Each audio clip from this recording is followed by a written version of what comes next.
Thank you so much for joining us, Steve. Oh, my All pleasure. right, so let's go ahead and get started. Thank you so much for being here. We are super excited today to kind of kick off officially. I think our it's kind of quasi-official. It's been semi-official for a while now. Our sports law compliance track here at Seattle University School of Law. My name is Kelli Rodriguez Curry, and I am the director of our Master of Legal Studies program and our sports law program. And I'm super, super excited to have Steve Reid here. He's become a really good friend of mine, and he's an adjunct faculty member here at Seattle U. So Steve, if you could take just a minute or two and tell us a little bit about yourself, introduce yourself, and I'd love to hear about kind of what you're doing right now and how you got there. Wow, well, thank you so much. It's a pleasure to join you, and this is an amazing thing that you're doing here at Seattle University. About myself, well, I'm originally from California. I'm a Californian born and raised. I think that's been, and I've returned to California working at Fresno State. But as you can see with my educational history, I do go to Ohio part-time to study and to be educated. So I went to Oberlin College, where I didn't get much, legal background, or I did play sports there. So I kind of wetted my palate for the sports law and What did you play? as a little bit. So I played basketball. I was a basketball player. I was a shooting guard. I didn't shoot very much because our point guard loved to hog the ball all the time. So I was just kind of on the floor playing defense most of the time. I got the ball. I didn't know what to do when I got the ball. So that's another story. So I kind of parlayed that. I decided to forego my basketball career. I entered law school, and at that time I didn't sports compliance wasn't really in my. I didn't really understand that it was an option for me at the time. I thought I was going to be a criminal lawyer, and so I went through the criminal law track. Did a lot of public interest things, but at that time I was coaching basketball at Ohio Northern, and Division III doesn't have the same compliance structure as Division I does. And so Division III, the compliance is done by each individual team. So I was the one, I don't want to say stuck with doing compliance, but I was the one with the compliance roles and duties on the coaching staff, and I loved it. I saw the combination. I saw where the Venn diagram met between sports and law in compliance, and that's something I wanted to do. And unfortunately, it was a smaller law school. We didn't have a sports law compliance track, or even a sports law track that I could join or I can partake in. So after graduation, I volunteered I came back to Fresno and volunteered at Fresno State as an unpaid intern just to get that experience. It's unfortunate that I didn't have an opportunity to come into the field being as prepared as others with an educational background in that sports law compliance or or coming through a sports law track. So I worked for free for a while, and I was fortunate enough when someone left to take a full-time position at Fresno State as a compliance coordinator. And so I did well in that position. I learned a lot, and then parlayed that into taking a position at Seattle University, where I met the wonderful Kelli Rodriguez Curry, and it opened up a lot of doors for me. And it's been amazing ever since. I'm now an adjunct there at Seattle University. I am also I took a position back home in Fresno as the associate athletic director for compliance here. So I lead my own compliance staff. We cover a lot of different things, where it's NIL, government relations. It's a wide gambit here. We're a mid-major program, but it's been a poorly kept secret that we're trying to join a Power 5 conference here, and we're trying, so there's a lot of moving parts that I'm really happy to be a part of. Well, I am, as you well know, I am a Southern California girl also, and I think Fresno thinks it's Power 5 with or without the actual conference. So, that's just how Fresno rolls. Well, thank you so much. I mean, it's interesting. Like, I think historically, people have really kind of thought of like sports compliance and the compliance folks in organizations, like mostly intercollegiate organizations, as like you kind of get stuck with it. Yeah. But like you, I really when I kind of stumbled along sports law as a profession or as an area, I just fell in love with it. I couldn't get enough of it. The idea that like there's this intersection of business and law and sports is super fascinating to me. So I hear that. If you don't mind me interjecting, one thing Yeah. I'll say is that there's been an injection of new blood in the industry where it's people who are choosing compliance who actually are coming up and wanting to do sports law compliance. A lot of the old guard are, no offense to them, but they're coaches, they're people who started off maybe in admissions, and they universities figured they had to have a compliance person, so they just kind of, whoever was available, they kind of put them in that position. But now as they're kind of moving on, they're retiring, we are getting a lot more people who are being trained in sports law compliance and who actually are coming up wanting to do sports law compliance. So there's a lot of new energy, new blood in this field, that it feels like it's taking off. Yeah, for sure. You're absolutely right. And it's a good thing too, because the regulations aren't going away, right? Like there's only going to be more. We had a name, image, likeness panel here at the law school just on Friday this last week. And it was, it's just fascinating. There's so many people in this space, the regulations, just lots of stuff going on. So yeah, we need new people, new thinkers, new, more ideas, right? Mm-hmm. So tell me a little bit about, and people have different views around what athletics compliance is. I'd love to hear yours. I believe I can split compliance into three things, I think, that encapsulates what athletics compliance is: education, monitoring, and reporting. I think those are the three main things that make up athletics compliance. Overall, you can say those things make up the kind of risk, like the risk management wing of an athletic department. We have, in our institution, a mid-major institution, we have over a $40 million budget. And when things go wrong, we have the opportunity to lose a lot of that funding. I'm trying to put this as politely as I possibly can. So the education part, there are a lot of different people that there are a lot of different stakeholders. There are prospective student athletes, there are student athletes, there are the coaches, we have donors, we have boosters, who are people who are representatives of the athletic interests, which can include donors, who are people who donate to the program, but those also include former student athletes or just anyone who can be basically our super fans for our programs. And so this is a wide range of people in the community that that are stakeholders for our institutional athletic programs. We also have staff members, the athletic staff members, but also the university staff members. I mean, I saw a stat that between the California State University and the University of California systems, those are two of the major employers of the state of California. Sure, yeah. And so when you look at those two, and the athletic programs are of those two institutions of higher learning as a whole, they have to educate all of those staff members about the rules that deal with athletics compliance, because they do not only deal with, like I said, the athletic staff members, but they deal with the rules apply to everyone that's employed by the institution as a whole.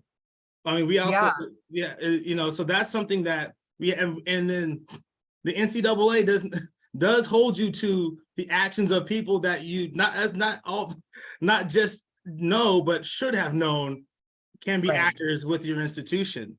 So you have to reach the majority of the people out there that are stakeholders to your institution. And I think that people don't realize. So what were the three words? You said education, and then there were two. Monitoring, and then reporting. Reporting, right? So I think that's a really good summary. Yeah.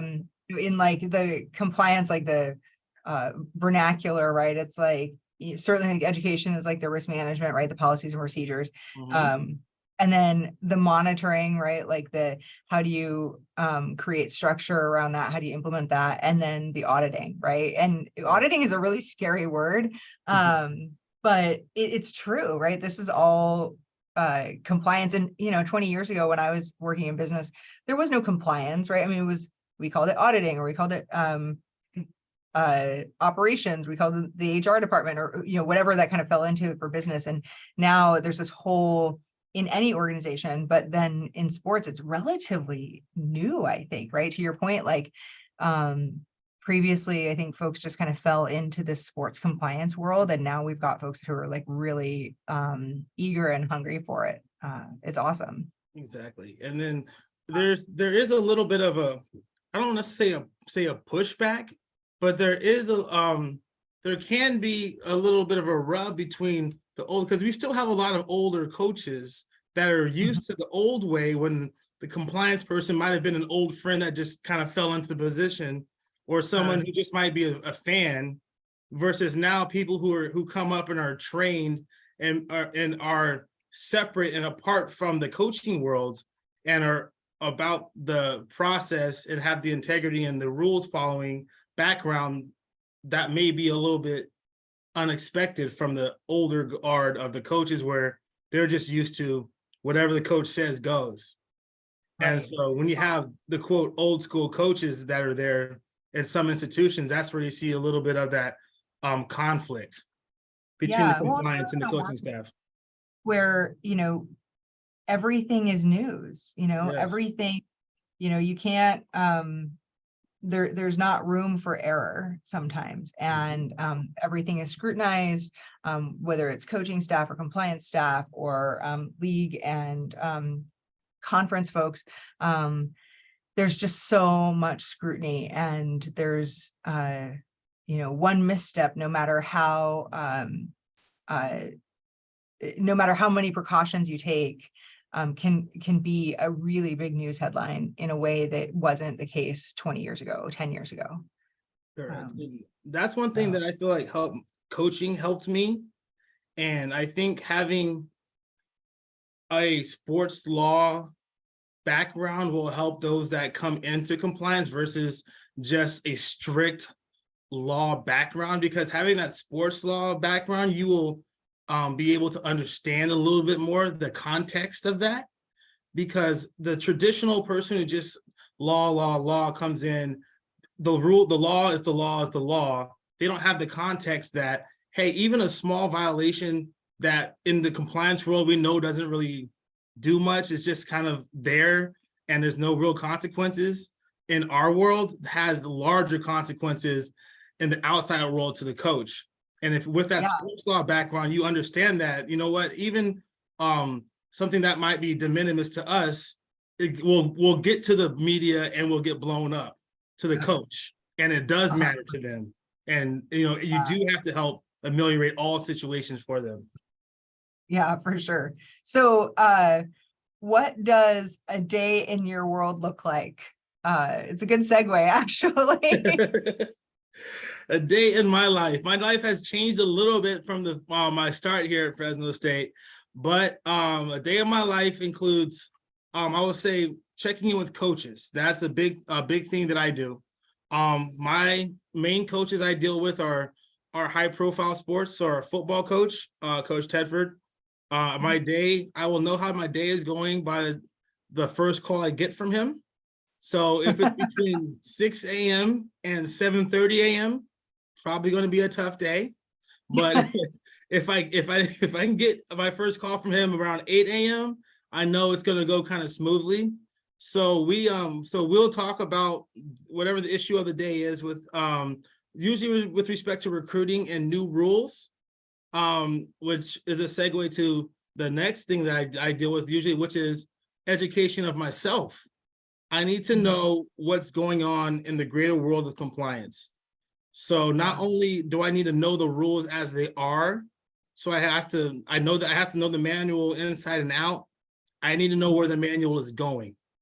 So I educate myself on the committee reports, any things which we call the POPL, which is the proposed legislation that is coming out, and also the rationale for that legislation, so I can see, I can predict where the rules are going, and I can explain to him why the rules are going where they're going. So those are the two major things I do in the morning, is making sure that, because a lot of the NCAA emails come out in the morning, so the mornings are checking in with coaches, seeing what they need for that day, and then also educating myself before a lot of the student athletes, which is the next thing I deal with, is being a customer service person. That's the one thing this is actually probably the favorite part of my day, is being. And the one thing that law school did not prepare you for, I'm sure. Exactly. It's being customer service oriented.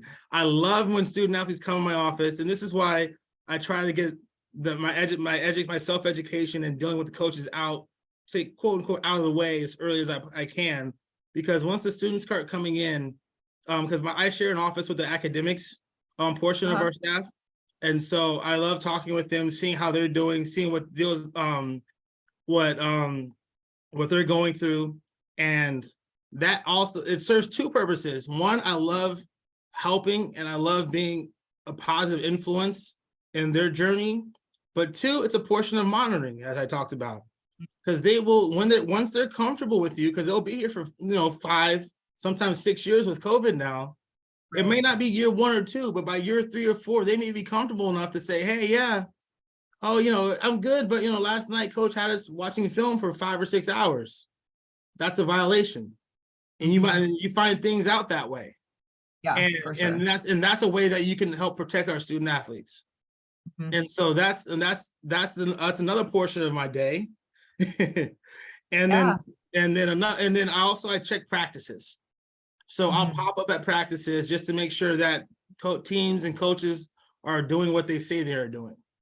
So if they say they're practicing from 2 to 4, I'll go about 3 to 3:45, see if they're ending around 4 o'clock like they say they are. So I can make sure that they're not going over the hours that they say they are, and help protecting our student athletes. That's great. That's really cool. I mean, I think that those are the things that we don't realize that we're doing. Just having a presence is really important. Yeah, I try to make sure that, because compliance is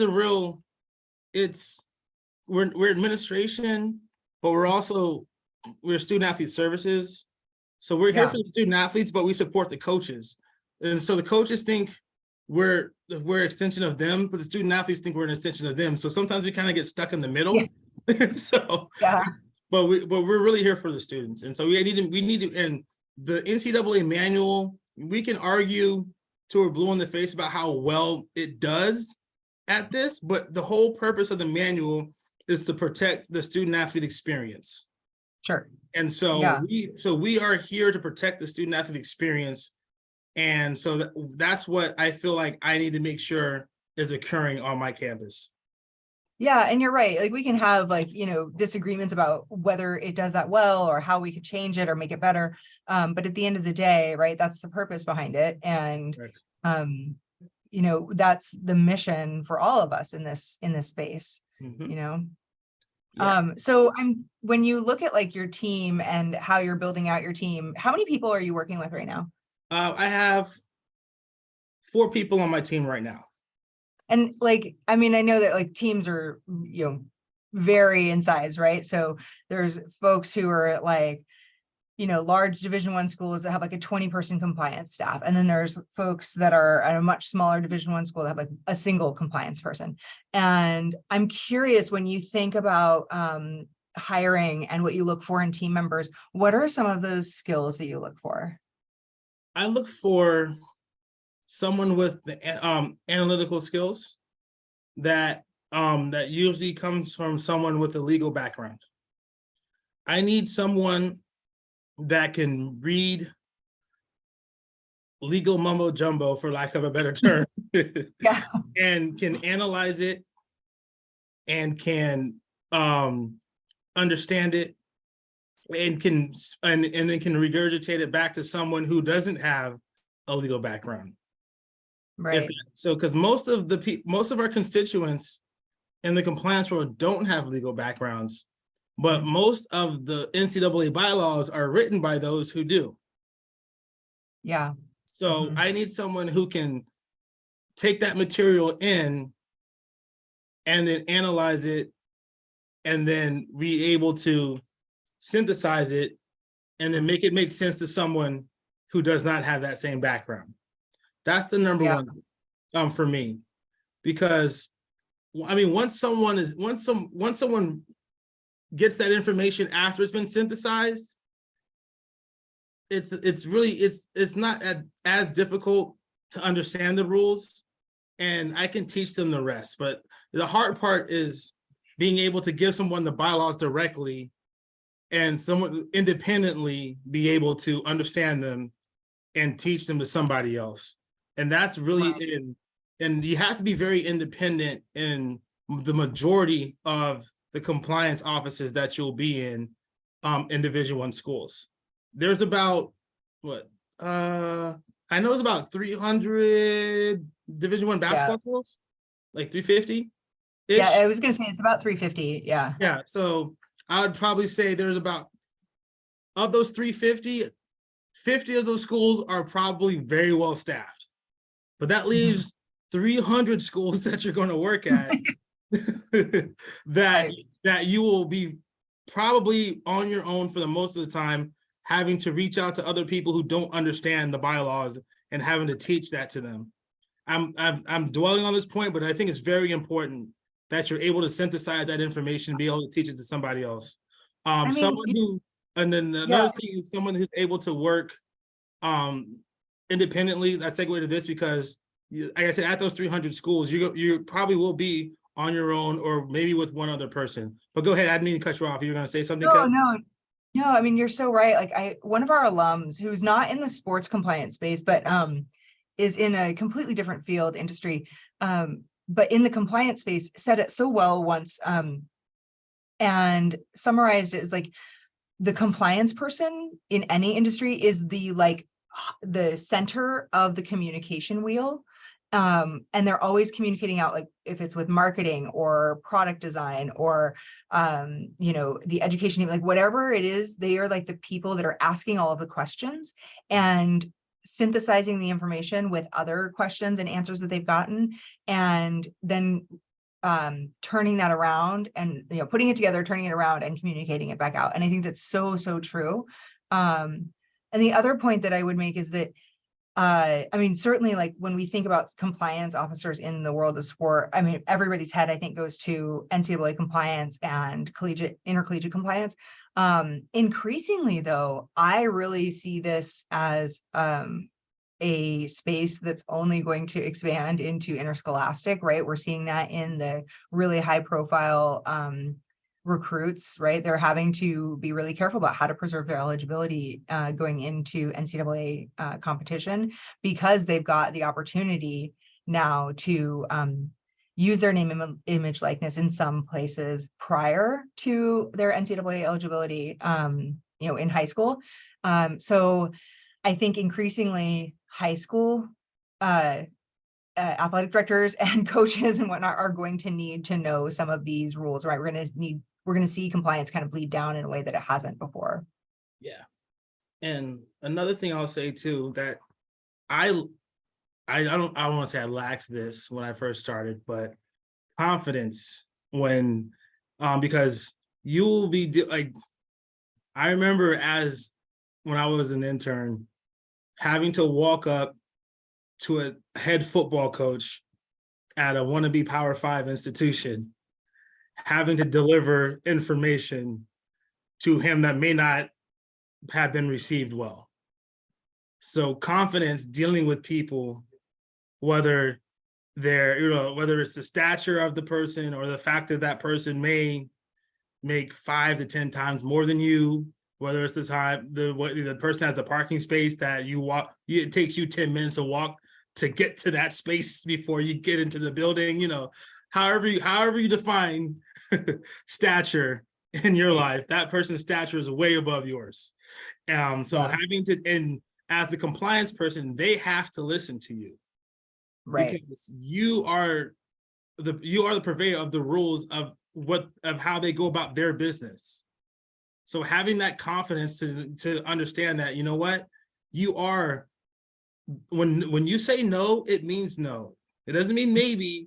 It doesn't mean no, but I guess so because you're the head football coach and I'll cover it up later. It means no.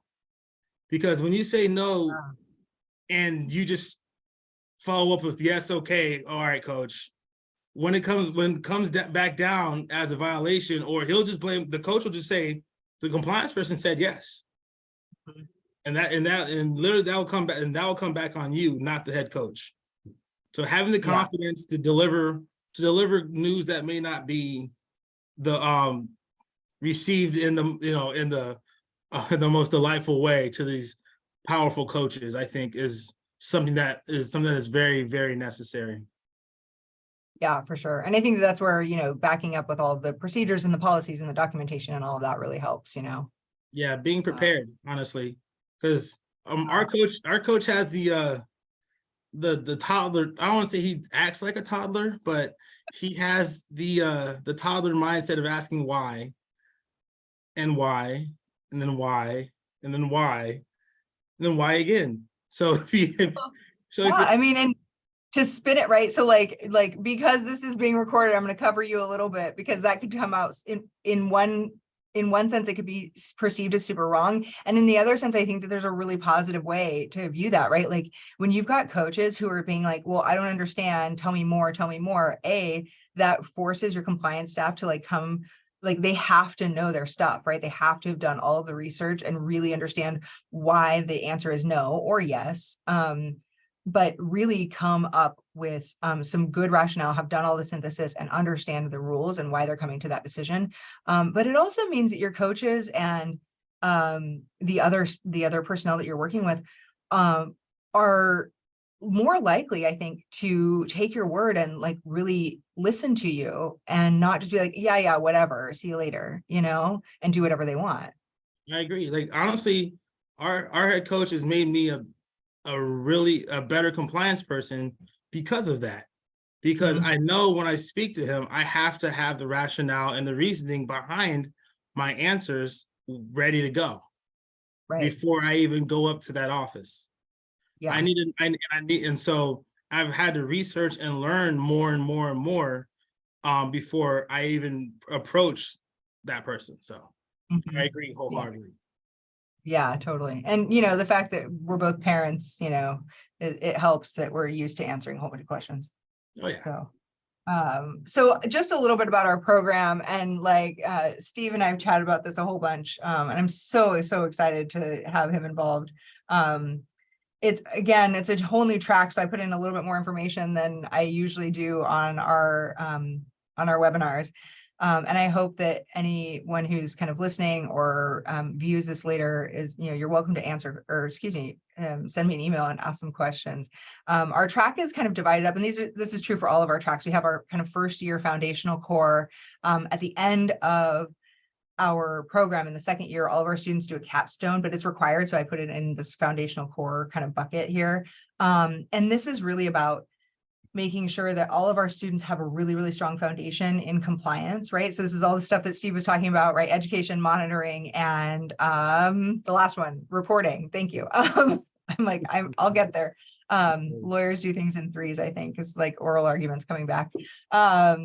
And so it's really about, kind of intro to legal systems, what is compliance, how to build a good compliance program, and then, responding to audits, investigations, those sorts of things. And then the sports law compliance curriculum itself will provide our students with a whole bucket of electives. And in the program, we don't require our students to restrict themselves to only the electives in that track. You're welcome to take any of the electives, open to any of the other students. So here I put certainly the sports law specific electives. So we've got NCAA and conference compliance, intellectual property and NIL, which is one of my favorite stuff or topics.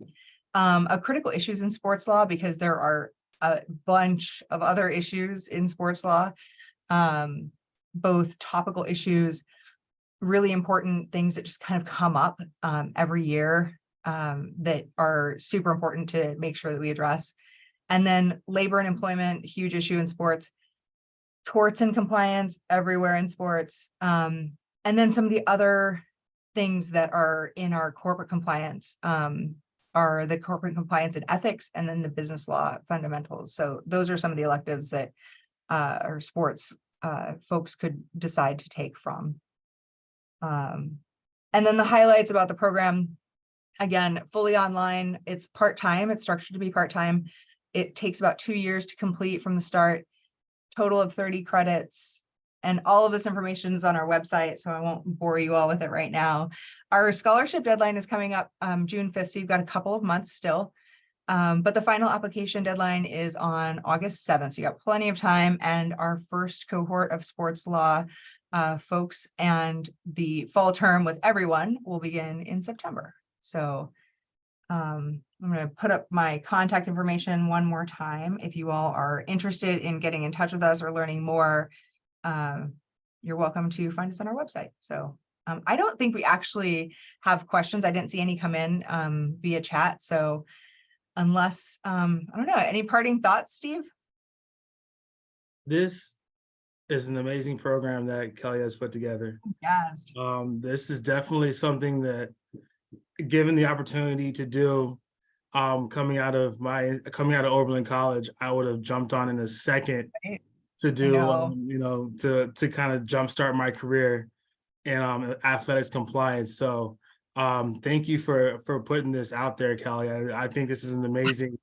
I can't wait to see this on applications for my open positions, actually.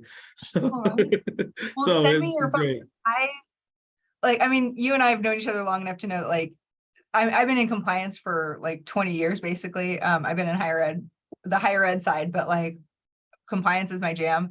But anybody who knows me knows that I've been in the sports law realm for a while, and I am like beyond excited. This is everything I've ever wanted to do. So I am super excited. I'm really, really excited to have you on board, Steve. Oh, I can't wait. And thank you for having me. I really appreciate it. Thank you so much. I really appreciate your time today. So thanks again, and I'll chat with you soon, Steve. Have a really great day. All right, you too. All right. Take care. Thanks.